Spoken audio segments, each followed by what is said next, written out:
Hello வணக்கம். இது உங்கள் சிவி ஜோன். எல்லாரும் எப்படி இருக்கீங்க? இப்போ பார்த்தீங்கன்னா ஒரு சம்பவம், அதாவது இந்த வீக்லி டாஸ்க்கை பொறுத்த வரைக்கும் ஸ்டார்டிங் என்னமோ நல்லா தான் இருந்துச்சு.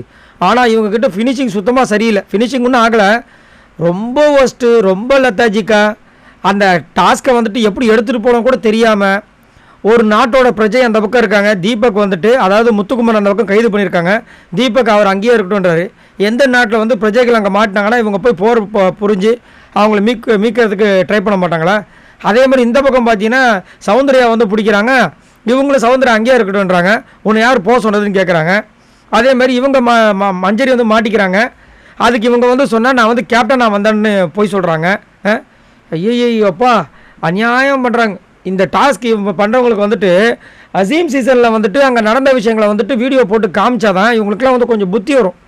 இந்த பிக் பாஸ் வீட்டுக்குள்ளே மக்கள் பார்த்துட்ருக்காங்க. பிக் பாஸ் வந்து ஆல்ரெடி சொல்லியிருக்காரு, சுத்தமாக சுவாரஸ்யமே இல்லை, இதை உங்கள் வீடாக நீங்கள் பார்க்க மாட்டீங்க, அவ்வளோ விஷயங்கள் சொல்லியும் சுத்தம் ஒன்றுமே கிடையாது. ஒரு சில பேர் பண்ணுறதுனால தான் ஏதோ இந்த டாஸ்க் ஓடிட்டுருக்கு. இதில் பார்த்தீங்கன்னா நம்ம முத்துக்குமரன் ஒரு தரமான சம்பவத்தை பண்ணுறாரு. காலையில் ஒன்று பண்ணார், இப்போ ஒன்று பண்ணுறாரு. என்னென்னா, இந்த ஒரு சண்டை ஒன்று நடந்துச்சு. உள்ளுக்குள்ள வந்து எல்லாரும் சண்டை போட்டுட்டே இருக்காங்க, கைமோண்டு இந்த சௌந்தர்யா விஷயத்தில். ஏன்னா சௌந்தர்யா அந்த பக்கம் வந்திருப்பாங்க. சௌந்தர்யாவுக்கு வந்து சரி ஒரு தண்டனை கொடுக்குறோம், ஒன்றுமே இல்லை, ராஜா வந்து வாழ்த்திட்டு போங்க அப்படி சொல்லியிருப்பாங்க. அவங்க ரொம்ப ஓவராக இது பண்ணியிருப்பாங்க. அதுக்கப்புறம் வெளியே வந்து சொல்கிறதுக்கு வந்திருப்பாங்க. அதுக்கப்புறமா அந்த தண்டனை செய்யாமல் அவங்க நாட்டுக்கு போயிருப்பாங்க. அது ஒரு பெரிய இஷ்யூ போயிட்டுருக்கும். அந்த நேரத்தில் எல்லாருமே அந்த பக்கம் போயிட்டாங்க. கேர்ள்ஸ் டீமில் வந்துட்டு வெளியில் வந்து அந்த மண் சார்ந்த அந்த கலைப்பொருட்கள் வந்து செய்யணும்னு சொல்லியிருந்தாங்க. அந்த இடத்துல யாருமே இல்லை. முத்துக்குமரோட சிவகுமார் வெளியவே இருக்காங்க. அழகாக என்ன பண்ணிட்டாங்க, கொஞ்சம் கொஞ்சமாக அங்கே செஞ்ச பொருளெல்லாம் எடுத்து வந்து இங்கே வச்சிட்டாங்க.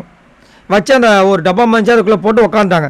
திரும்பவும் சரி எடுக்கலான்னு சொல்லிட்டு முத்துக்குமரன் போகும்போது வர்ஷினி வந்துட்டாங்க, மாட்டிட்டார். சரி அதையாவது கரெக்டாக பண்ணாங்களா?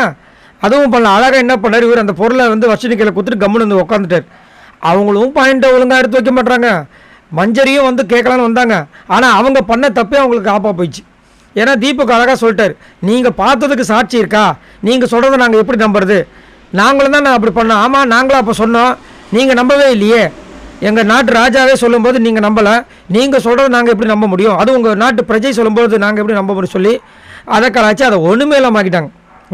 ஆனால் தரமான சம்பவத்தை முத்துக்குமரன் பண்ணது செம்ம மாதம் இருந்துச்சு. ஸோ உங்களோட கருத்தை சொல்லுங்கள். உங்களுக்கு இந்த வீக்லி டாஸ்க் எப்படி இருக்குது? அதே மாதிரி முத்துக்குமரனுக்கு நீங்கள் வந்துட்டு சப்போர்ட் பண்ணுவீங்களா, சப்போர்ட் பண்ண மாட்டிங்களா? அது மட்டும் இல்லாமல் இந்த டாஸ்க்கில் எனக்கு தெரிஞ்சு ஒரு சில பேர் தான் நல்லா பண்ணுறாங்க. அதில் முத்துக்குமரன், அப்புறம் தீபக் கொஞ்சம் நல்லா பண்ணிகிட்ருக்காரு.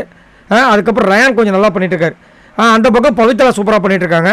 மஞ்சரி மற்றவங்க எதுவுமே சரியில்லை. உங்களோட கருத்துக்களை சொல்லுங்கள். பாய் நண்பர்களே.